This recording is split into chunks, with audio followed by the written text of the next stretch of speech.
For years, Clara Henderson lived alone in her quiet Maplewood bungalow, her heart closed after the loss of her eldest son. She never imagined that healing would come, not from people, but from a wounded German shepherd whose loyalty would touch every scar in her heart. In the weeks that followed, the dog's hidden past began to emerge. Dark training programs, a ruthless handler determined to take him back, and a history of courage that bound their lives together. What started as an act of kindness soon became a fight for truth, family, and faith. Now let's continue this journey.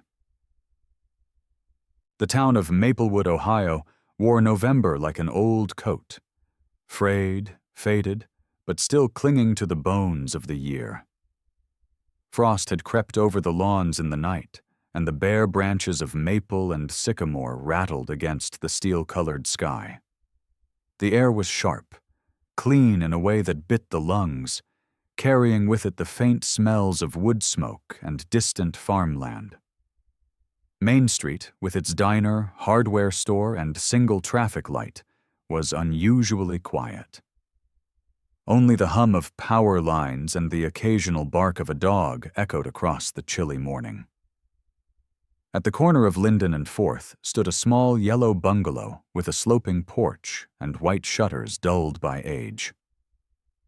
Here lived Clara Henderson, a 68-year-old retired elementary school teacher. Clara was a woman of middle height, with a lean figure softened by the years. Her hair, once chestnut, was now a silver-gray bob, cut just at her chin, and though time had deepened the lines around her eyes, there was still strength in the way she carried herself. Hazel eyes, clear but heavy with the weight of memory, seemed always to search for something unseen. She dressed practically that morning, a quilted navy jacket, red flannel shirt, jeans, and old gardening clogs, her hands wrapped around a pair of pruning shears. Clara had been widowed for a decade, and she carried solitude like others carried jewelry, something visible, undeniable, and worn every day.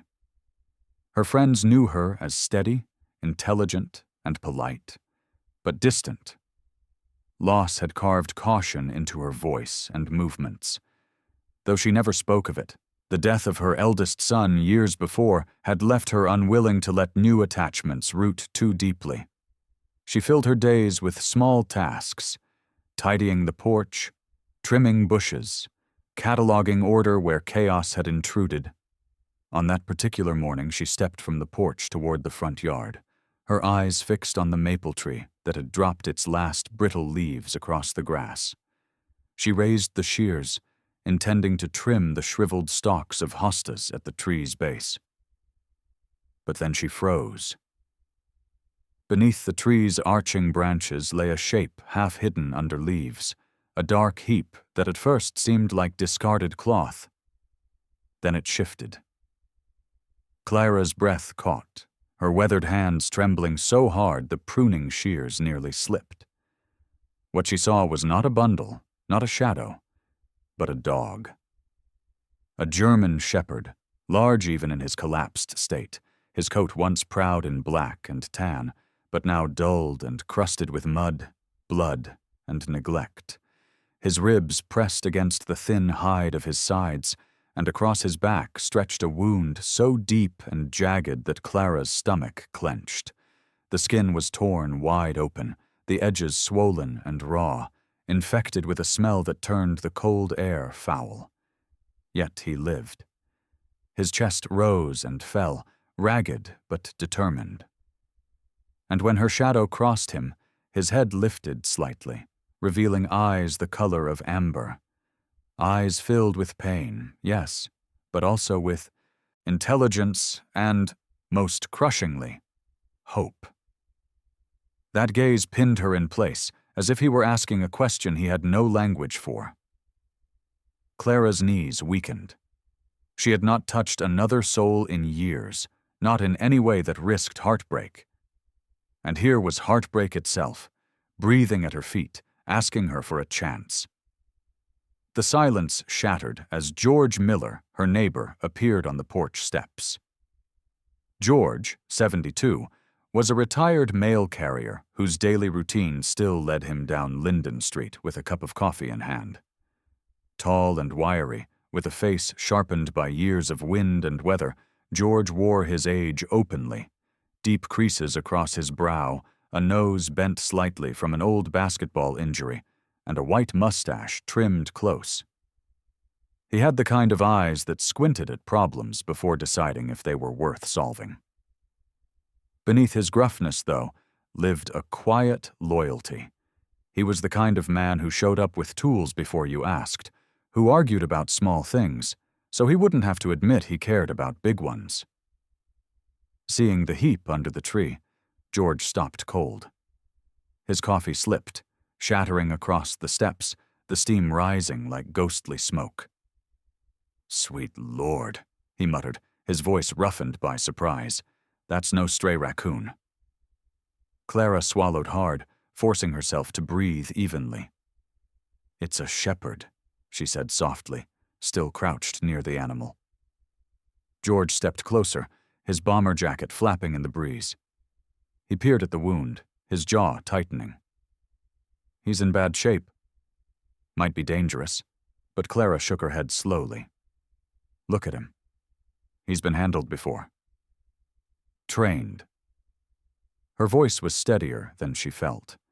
The dog did not growl. Instead, his nose twitched as he sniffed the cold air between them. His tail, thin and brittle, moved once against the ground. A small gesture, almost shy, like punctuation at the end of an unfinished sentence. George crouched a few feet away, careful but curious. "Buddy," he murmured, dropping his tone to the quiet kindness of a grandfather coaxing a frightened child. "We're not here to hurt you." The shepherd blinked slowly, his eyes drifting between the two humans. His ears flicked toward George's voice, but it was Clara he kept watching. Clara's hand hovered, palm down, just above the frosted grass. She didn't reach forward yet. She knew better than to rush a creature so battered. Instead, she whispered, "It's all right. You're safe here." The dog lowered his head back to the ground, not in surrender but in exhaustion. Still, there was no defiance in his posture, only trust, fragile but present. A gust of wind set the chimes on Clara's porch clattering with a brittle music. She closed her eyes briefly, her heart pounding against old scars she thought had long since calcified. "We can't leave him," she said finally, opening her eyes to meet George's. George exhaled, long and slow, his mustache twitching as if reluctant to agree. But his voice carried no argument. "No," he admitted, "we can't." For a moment the three of them, woman, neighbor, and dog, remained still under the gray sky, the maple tree above shedding the last of its leaves like blessings or burdens. And though Clara did not yet know how, she understood with sudden clarity that she had already made a decision. She would not turn away. The dog's amber eyes closed slowly, his breathing shallow but even. Clara drew in a breath that felt heavier than the morning air. She reached out just a little closer, her hand hovering in the cold space between them, and whispered, almost to herself, "We're going to help you live." The engine of George Miller's battered Ford pickup groaned against the chill as it rumbled down Maplewood's narrow streets. The truck smelled faintly of oil and old tobacco, though George hadn't smoked in 30 years. Clara Henderson sat stiffly in the passenger seat, her gloved hands folded in her lap, eyes fixed on the towel-lined roasting pan wedged carefully in the back seat. Inside, the German shepherd lay half-curled, his body trembling with fever, but still holding on to the silent dignity she had first seen beneath her maple tree. George glanced at her as they rolled past the shuttered diner, its neon sign dark. "You sure about this?" His voice was gravel, shaped by years of winter winds on the postal route. "Vet bills ain't cheap." Clara's lips pressed thin. He didn't crawl into my yard to die. He crawled there to be seen. She didn't add the rest, that she could not bear to fail him, not after all she had already lost. The pickup jolted as they turned into a gravel lot marked by a weather-faded sign. Brooks Veterinary Clinic. The building itself was modest, a squat brick structure with wide windows fogged against the cold. A wind chime clanged above the glass door as George pushed it open, the sound sharp in the quiet morning. Inside, the air carried a mixture of antiseptic and animal musk. Behind the reception counter sat a young woman with round glasses perched on a small nose, her brown hair tied in a messy bun. She wore scrubs patterned with cartoon cats and dogs. Her name tag read Maddie. She couldn't have been more than 25, her face fresh with youth, cheeks still pink from the morning air. Maddie looked up, startled, when she saw the bundle George carried in his arms.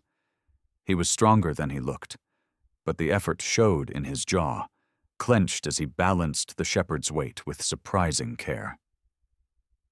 "Oh, God," Maddie whispered, pushing her chair back with a squeak. "What happened?" "Found him like this," George said, voice clipped. "Under her tree."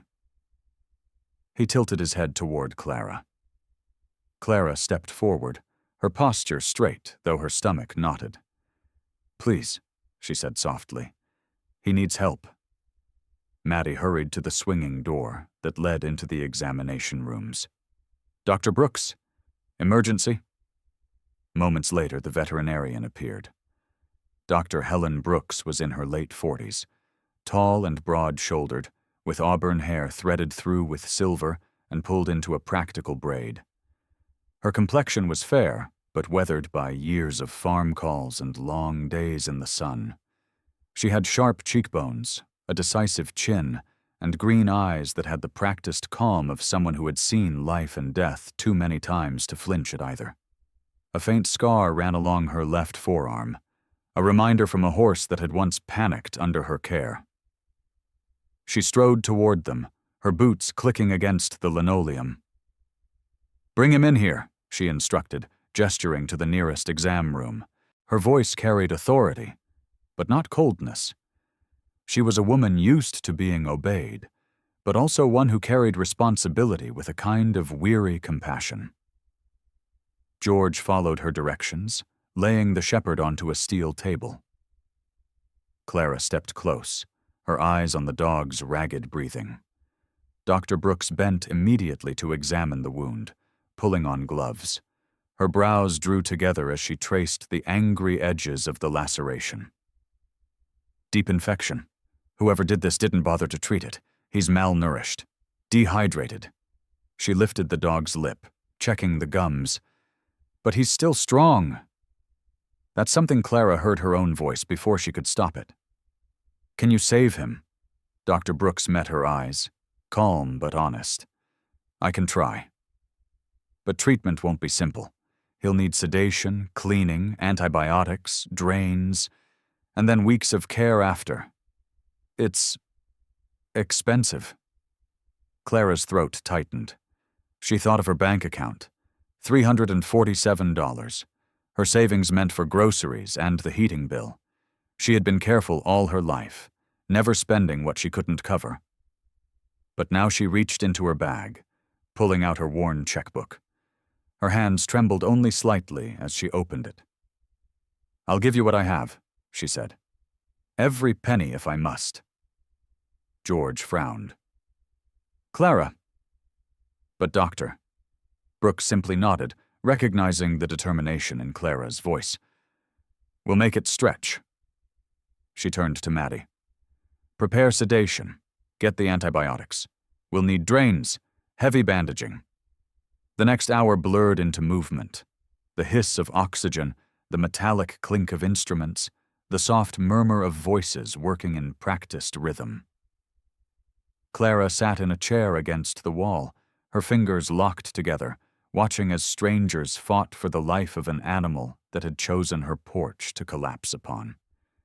She thought she should be praying, but all she could manage was to keep her eyes fixed on his flank, rising and falling, willing it not to stop. Finally, Doctor.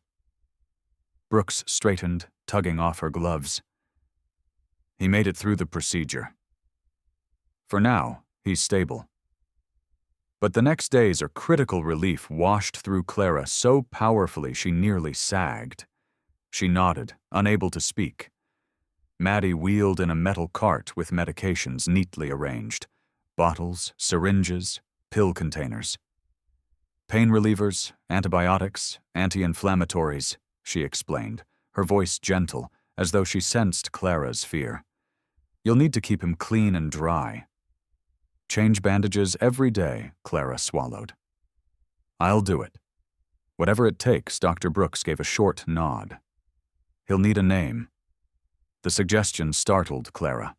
She looked at the shepherd, his body wrapped in fresh white bandages, an IV taped to his paw, his amber eyes half-lidded with exhaustion. A name felt like a promise, more binding than money. After a long pause, she whispered, Storm.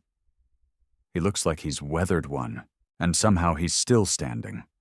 The word felt right, heavy with truth.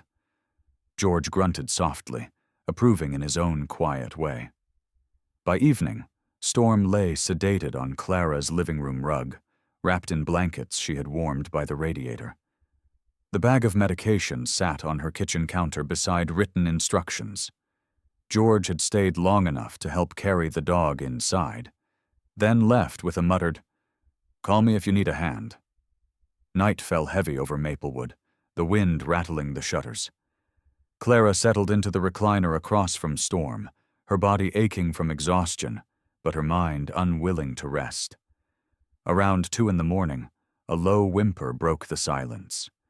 Storm twitched in his sleep, soft cries escaping with each labored breath. Clara rose quickly, kneeling beside him. Shh, she whispered, careful not to touch his bandaged back. You're safe now. The words startled her.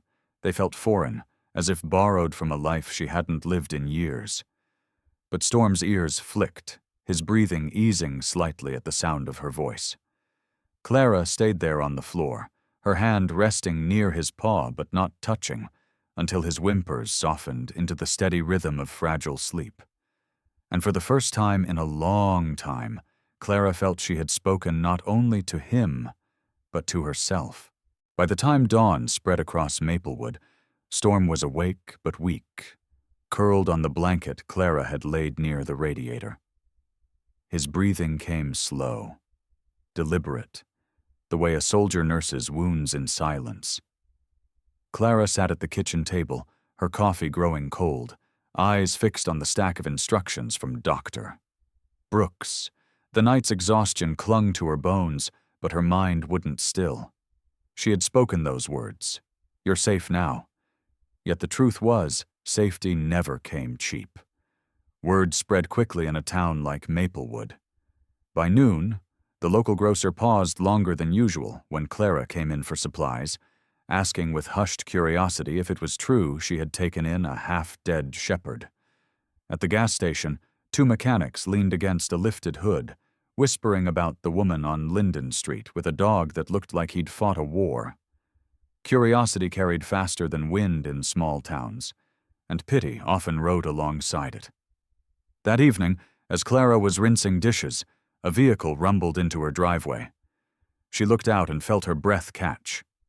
A red Chevy Tahoe stood idling, headlights still on, and stepping from it was a figure she hadn't seen in months, but could never mistake. Daniel Henderson, her son, 36, tall and broad-shouldered, wore his fire department jacket like second skin. He had the kind of build that came from long hours hauling ladders and carrying hoses through smoke, muscles taut across his back, his hands marked by calluses. His face bore the angular features of his late father, a strong jawline, square brow, and a nose slightly bent from a fall during a rescue. He kept his dark brown hair cropped short, flecked now with early strands of gray. His eyes, stormy blue, carried both warmth and distance. Warmth when speaking to strangers, distance when confronted by ghosts of his own.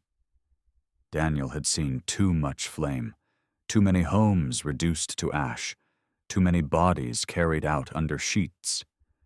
The work had left scars invisible but sharp, and though he was respected by his crew, he often lived with a weight heavier than his gear. Clara opened the door, startled but not surprised. "Daniel." "Mom." His voice was deep, steady, but a trace of weariness clung to it.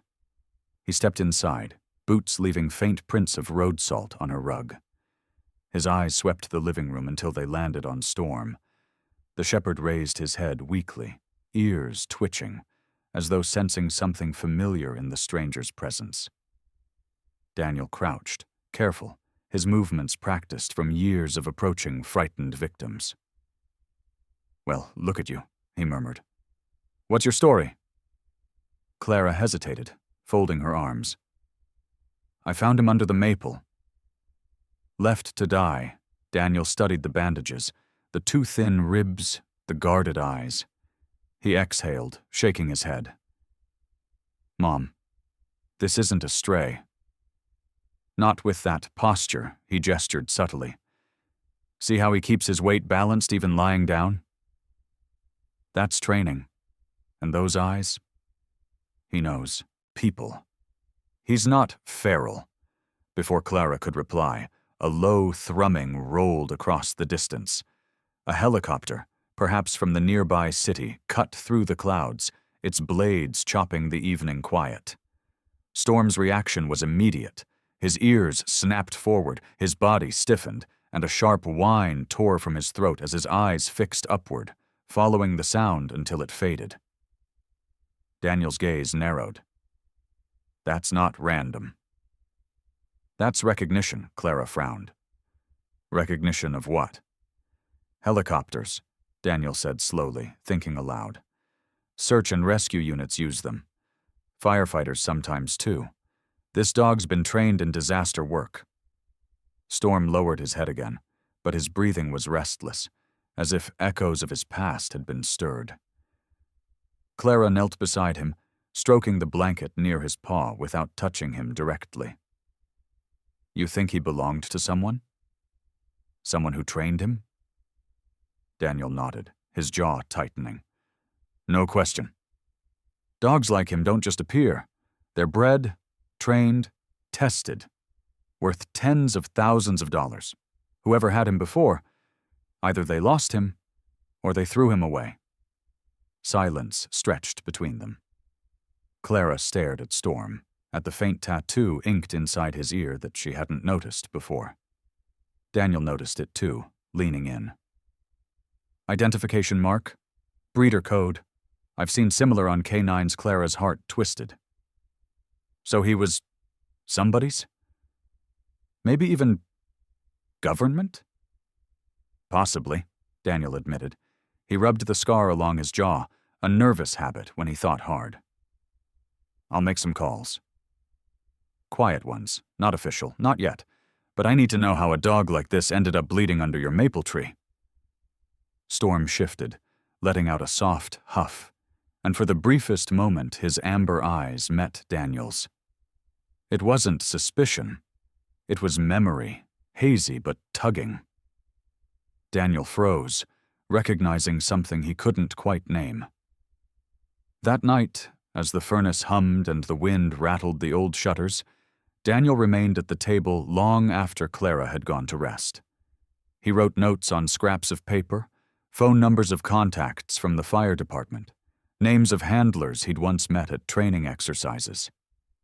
Storm slept fitfully on the blanket, his paws twitching in dreams only he could see. Each time he whimpered, Clara stirred from the recliner, whispering reassurance. Daniel watched his mother, noting how her hand hovered near the dog's paw, like a bridge she hadn't dared to cross in years. He thought of the brother they had buried, of the way Clara had retreated afterward into silence and walls. And for the first time, Daniel felt that maybe this broken animal had not come to Maplewood by accident. The following days stretched long and quiet, the winter sun dragging pale arcs across Maplewood's sky. Inside the yellow bungalow, life rearranged itself around Storm's recovery. Clara moved with deliberate care, setting bowls of water within reach of the shepherd, changing his bandages as instructed, whispering encouragements as if words themselves could stitch wounds. Storm responded slowly, sometimes lifting his head when she spoke, sometimes shifting closer to the heat of the radiator. His amber eyes grew less clouded each day, though they still carried shadows. Daniel lingered longer than Clara expected. He had taken leave from his station, telling his captain he needed family time. In truth, it was more complicated.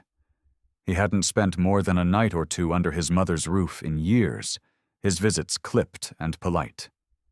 Now he slept in his childhood room, its walls still lined with baseball pennants and framed photographs of him and his brother, though the air smelled faintly of dust and absence. At breakfast on the third morning, Daniel poured coffee into a chipped mug, the steam curling around his face. He was in a gray t-shirt, his arms corded with muscle, dark stubble lining his jaw from neglecting the razor.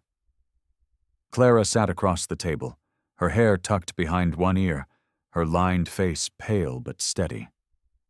For a while they ate in silence, the ticking of the old clock louder than words. Finally Daniel broke it. "You never told me you wanted another dog." Clara looked up sharply. "I didn't." He found me. "That's not what I meant." Daniel's voice was softer now, almost weary. "I mean, after Michael. After Dad, after everything, I figured you'd closed that door." The name struck the air like a dropped plate. Michael, the eldest son, the golden boy, gone in a car accident that had fractured them in ways time never fully mended.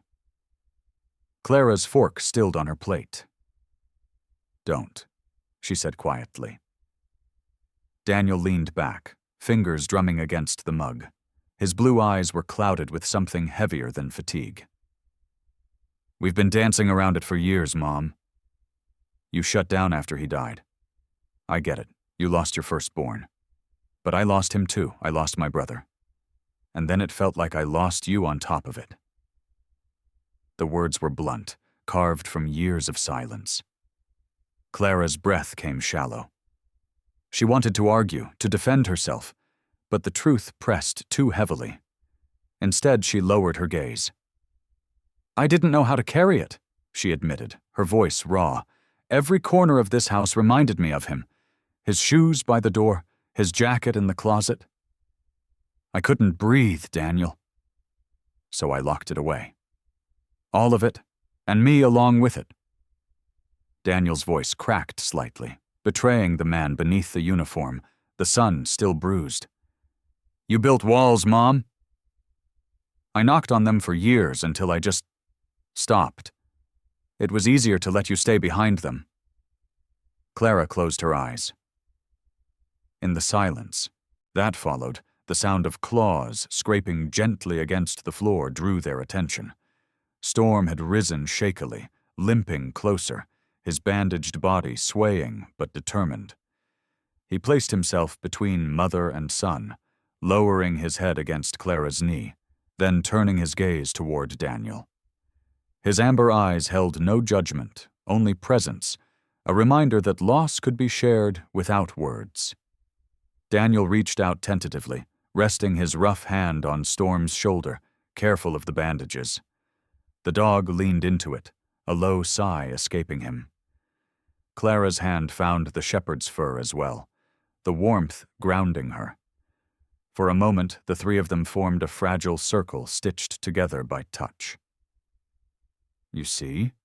Daniel said softly, almost to himself. "He knows. He feels it." Clara nodded, tears threatening. "He's teaching us, isn't he? How to stay, even when it hurts." Daniel exhaled, the weight in his chest loosening.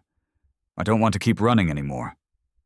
Not from you, not from this house, Not from him. He gestured gently toward Storm. If you're keeping him, and I know you will, I want to help. I want to protect him with you. Clara's throat tightened. She had lived so long inside grief's shadow she had forgotten the possibility of sharing it. Slowly she reached across the table, her fingers brushing Daniel's rough knuckles. He didn't pull away. That evening, as twilight spread across Maplewood and the street lamps flickered on, Clara sat on the porch swing while Daniel leaned against the railing. Storm lay at their feet, his breathing steadier now, his body finally at rest. The chill air carried the scent of wood smoke and distant chimneys, the kind of smell that makes a house feel inhabited. Neither mother nor son spoke for a long while. They didn't need to. The fracture between them had not vanished, but for the first time in years it had begun to close, and the dog who had wandered bleeding into their yard had, in his silence, become the bridge they hadn't known how to build themselves. The night had settled thick over Maplewood, the kind of night where even the street lamps struggled to hold back the dark. Clara sat in the living room with a book resting unread in her lap, the words blurring as her eyes wandered again and again to Storm. He was stretched across the rug, his body still lean from hunger but gaining strength each day. His breathing was steady now, his paws twitching in sleep, perhaps chasing memories only he could see. Daniel had stepped outside onto the porch, leaning against the railing as he often did, arms folded across his chest, eyes scanning the quiet street like a man still on duty. It was close to midnight when the sound reached them, the low purr of an engine approaching slowly, deliberately. Clara's head lifted, her stomach tightening. Daniel straightened, the shadows from the porch light cutting across his face. The vehicle that eased into the driveway was sleek and black, its headlights cutting through the frosted air. It stopped with precision, too smoothly for a casual visitor. From the driver's seat emerged a man who carried authority the way others carried coats. He was tall, perhaps 6 feet, his build wiry but strong, dressed in a dark wool overcoat. His hair was close-cropped, steel gray streaked with black, and his jaw bore the shadow of stubble like someone who chose not to shave rather than forgot. His skin was pale but weathered, a map of years lived outdoors and under strain. His eyes were the most striking, cold, calculating, a shade of blue that seemed almost metallic under the porch light. He walked with confidence toward the house, boots crunching against the gravel. Daniel moved quickly to the top of the steps, his broad shoulders stiff, every inch of him radiating suspicion. Clara rose, heart hammering, as the stranger stopped at the foot of the porch. "Mrs. Henderson?" the man asked, his voice low, steady, trained to command without needing to raise itself. "Yes," Clara answered cautiously. He nodded once. "My name is Robert Kane. I believe you've come into possession of something that belongs to me." Daniel's jaw tightened. "And what exactly would that be?" Kane's gaze shifted past Daniel into the house. Storm had woken, his ears perked, his body stiff. A low growl rumbled from his chest as he struggled to rise despite his bandages, his amber eyes locked on Kane with recognition. Recognition that was not relief, but dread. "There," Kane said simply, pointing slightly with a gloved hand. "That dog." Clara instinctively stepped closer to Storm, though the shepherd had already placed himself between her and the door, his body trembling but firm. "He's called Storm now," Clara said firmly. Kane's lips curled, not in amusement but in irritation. "Storm? Number. That dog is registered as Titan. Specialized training. Years of investment. He was worth over $50,000 before he disappeared. And I intend to take him back," Daniel stepped down a single stair, bringing himself closer to Kane, his frame broad enough to block the path, His voice carried the same steady authority he used on fire scenes when strangers pressed too close to danger. "That's not happening. Not tonight. Not ever." Kane studied him, his metallic gaze narrowing. "And you are?" "Daniel Henderson, Fire Department." He straightened, his jaw hard. "And her son. Which means if you think you're walking into this house to drag that dog out, you'll have to go through me." For a moment, the only sound was Storm's growl vibrating through the air. Kane's expression remained unreadable, but there was something in his eyes, a flicker of frustration masked by a thin veneer of control. "You don't understand," Kane said smoothly. "That animal was part of a program, mine. Dogs trained for disaster response, collapse zones, chemical environments. They're property, not pets. Assets. And when assets go missing, people start asking questions." Daniel took another step forward, his boots planting hard against the wood. "Sounds less like rescue work and more like exploitation. That's not training. It's breaking." For the first time, Kane's calm fractured, his jaw clenched, and his voice carried an edge. "You have no idea what you're meddling with. These dogs are bred for resilience, for survival. We harden them so they can save others. Sometimes sacrifice is necessary." Clara felt the words slice into her. She glanced at Storm, who now stood fully on his feet, his bandaged body quivering with the tension of memory. She could see it in his eyes. The things Kane had done, the commands drilled into him, the lines between discipline and cruelty blurred until all that remained was obedience through pain. "You call that sacrifice?" Clara said sharply, her voice trembling but strong. "I call it cruelty. He's not going anywhere with you." Kane's gaze snapped to her, and for a moment she saw the man without the polished mask, ruthless, impatient, dangerous, but then just as quickly the mask returned. He offered a tight smile, though his eyes did not warm. "You'll regret this," he said simply, turning back toward his SUV. "I'll be in touch." The vehicle reversed smoothly out of the driveway, disappearing into the night as quietly as it had come. Daniel exhaled slowly, shoulders still tense, fists clenched at his sides. He's not done. Men like that never are. Clara looked down at Storm.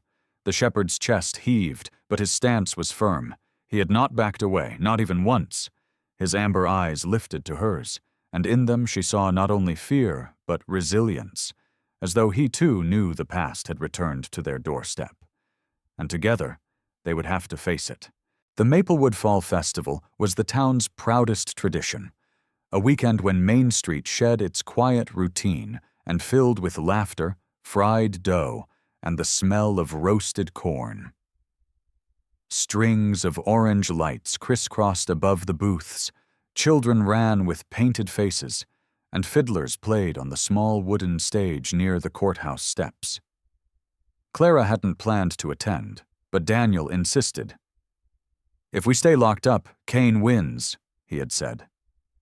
So they came, Daniel standing tall with a quiet alertness, Clara clutching her coat close against the evening chill, and Storm walking carefully at her side, still thinner than he should be but steadier on his legs, wrapped in a harness Daniel had borrowed from the fire station.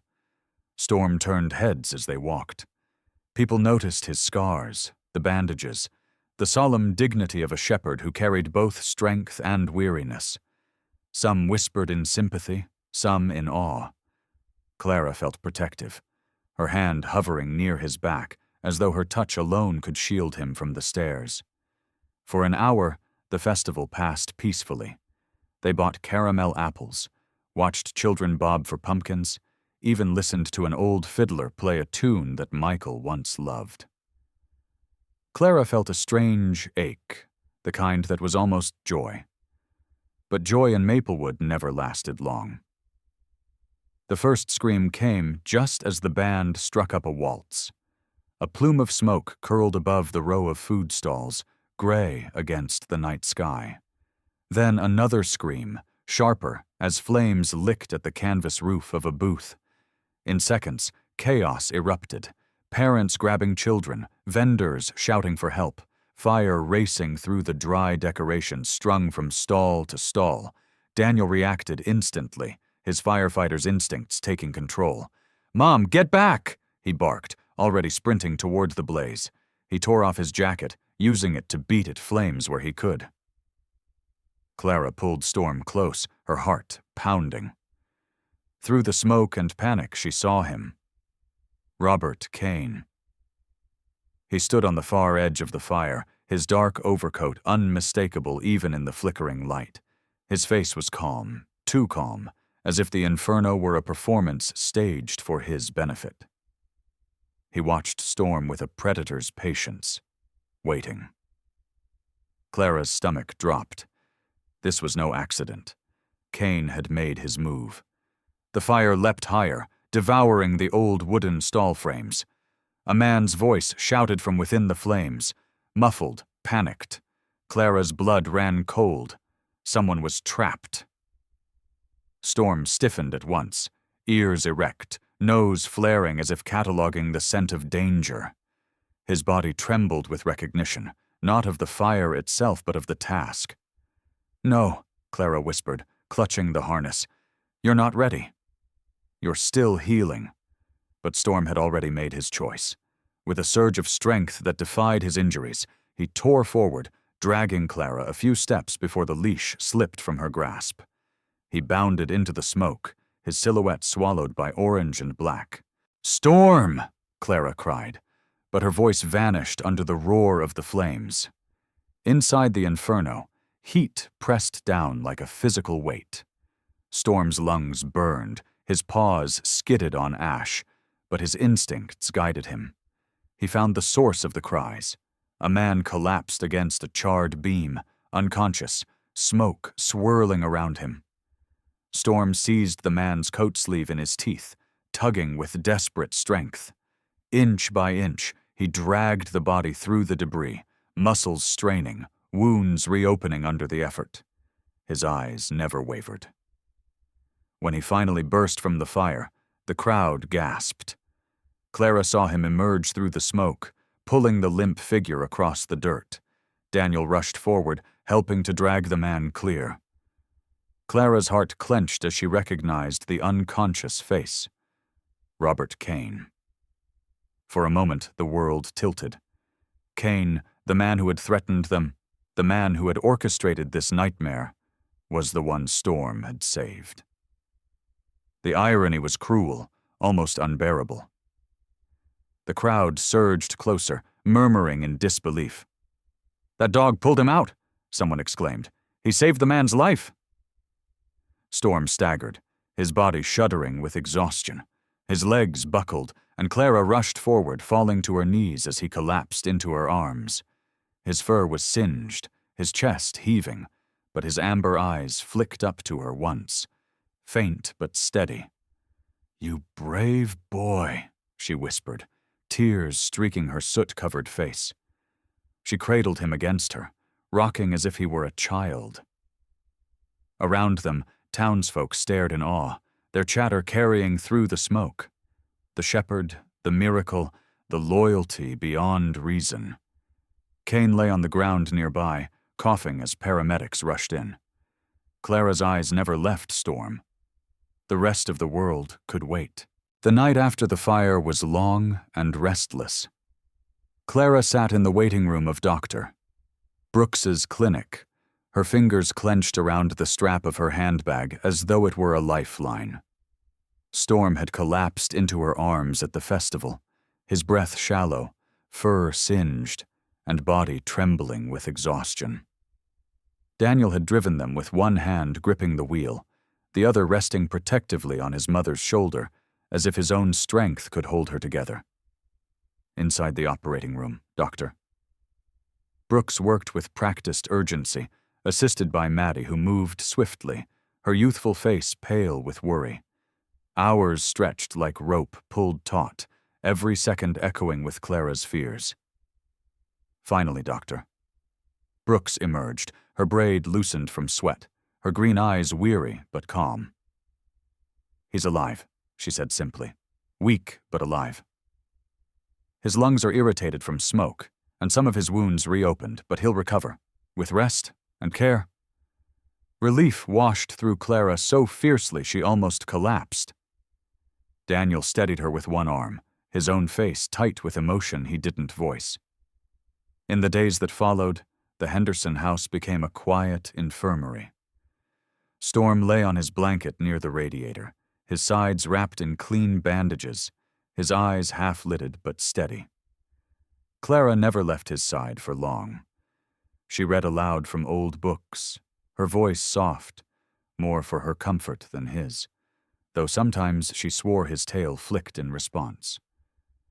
Daniel visited daily between shifts, his heavy boots echoing across the porch, his presence a shield against the unease Kane had left behind. Weeks passed, winter loosening its grip. Frost melted into rain, and rain gave way to the first shoots of green pushing through Maplewood's tired earth. By early spring, Storm was walking again with strength, his coat glossy where new fur had grown over scars. The only reminders of his ordeal were faint lines of lighter hair along his back and flank, like silver threads woven into a dark tapestry. It was during this fragile peace that a new figure arrived. Clara noticed him first from the porch one morning. A tall man walking up the drive, his steps slow, deliberate, carrying the weight of years. He was in his mid-40s, broad-shouldered but slightly stooped from old injuries. His skin was sun-darkened, his jaw strong, with a trimmed beard peppered gray. His hair was black, thick but cropped short, and his eyes, deep brown, steady, held a kind of quiet sorrow that comes from seeing too much. He wore a faded leather jacket over a plain flannel shirt and jeans, his boots scuffed from miles walked. There was something in his carriage that spoke of discipline, of someone once trained to act under pressure, but softened now by loss. Clara tensed until Daniel stepped out beside her, arms folded. "Can I help you?" The man removed his hands from his jacket pockets, raising them slightly in a gesture of peace. "My name is Gabriel Alvarez," he said, his voice deep, accented faintly with Spanish.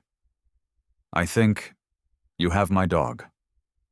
At the word dog, Storm, who had been lounging lazily in the yard, lifted his head, his ears pricked forward, his amber eyes sharpening.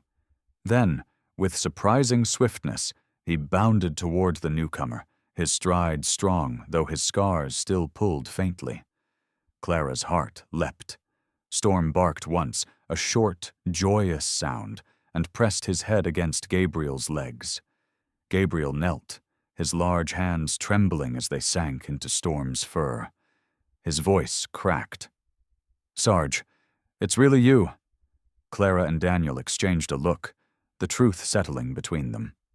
Gabriel stayed the afternoon, seated at Clara's kitchen table, his hands folded around a mug of coffee he barely drank. He explained between pauses. Years ago, he had served as a search and rescue specialist, training with dogs bred for disaster zones. Storm, then called Sarge, had been his partner. Together they had pulled survivors from collapsed buildings after hurricanes, located missing hikers in the Rockies. "He was the best I ever worked with," Gabriel said, his deep eyes distant. "But after I left the service, there were complications. I thought I'd signed him into a program for retired working dogs.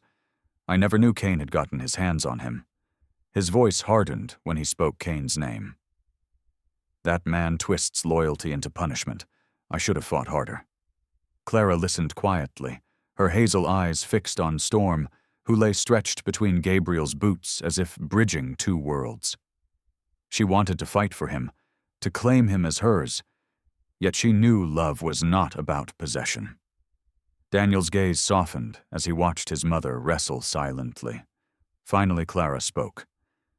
"Storm, Sarge, he saved Kane's life at the festival, even after everything. But when he collapsed, It was here, in my arms. Her voice trembled. He chose me. Gabriel's shoulders sagged. He reached down to stroke the shepherd's head, his calloused fingers gentle. I can see that. Dogs, they give their hearts where they feel safe. He looked up at Clara and Daniel. I won't take him from you. Not if this is where he belongs, but maybe we can give him more. He told them about a small non-profit he was building with other veterans, a rehabilitation program for retired, working dogs, where they could heal and still use their skills in controlled, compassionate ways. Not forced missions, not exploitation, Gabriel explained. Just therapy work, training demos, sometimes helping in safe community drills, a way for them to have purpose without breaking them. Clara felt tears prick her eyes. She glanced at Daniel, who nodded slowly. That sounds right, he said. In the weeks that followed, Gabriel remained in Maplewood, helping Storm rebuild muscle with light exercises, walking him through agility runs set up in Clara's yard. Storm responded with enthusiasm, his stride regaining fluidity, his confidence returning. Sometimes he trotted to Gabriel's whistle. Other times he rested his head on Clara's lap, as if to reassure her she had not been replaced. Daniel often joined, laughter breaking through his usually guarded demeanor as Storm leapt clumsily through a hoop or barked at a falling kite. Then one bright spring morning, Clara stood on her porch, watching the scene unfold on the lawn. Storm raced across the grass, his coat shining in the sunlight, his movements strong and sure. The angry wound that had once marred him was now only a faint scar, barely visible. Gabriel stood nearby, giving commands with calm authority, while Daniel leaned against the fence, smiling faintly at the sight. Clara felt warmth spread through her chest, a feeling she hadn't known in years. Storm had given her more than companionship. He had returned her family to her, reminded her of resilience, and shown her that healing, even after the worst pain, was possible. As Storm bounded back to her, pressing against her leg, Clara rested her hand on his head and whispered, "You brought the sun back, didn't you?" And in that moment, beneath the soft light of spring, she knew the wounds of the past would never disappear, but they no longer ruled her. Storm had stitched them into something new, something whole. When Clara looked out at Storm racing across the spring grass, she realized that what had once seemed like brokenness was, in truth, the soil where God had planted new hope. Sometimes the Lord does not take away our scars. He transforms them into reminders that we survived and that healing is possible. Storm was more than a dog. He was a miracle stitched into fur and breath, proof that love can rewrite even the darkest stories. And isn't that the lesson for all of us? Each day, in our own lives, we carry wounds, losses, regrets, burdens too heavy to name. But God works through the ordinary, through a stranger's kindness, through the loyalty of a dog, through the strength of family, to remind us that we are never truly abandoned. Storm's journey is a reflection of our own, broken yet chosen, scarred yet loved. So as we close this story, I ask you, where have you seen God's quiet miracles in your life? Share your thoughts in the comments below. I'd love to hear from you. Don't forget to like this video, subscribe to the channel, and share it with someone who might need a reminder that hope is alive. And may God bless you, protect you, and shine His light on you and your loved ones today and always.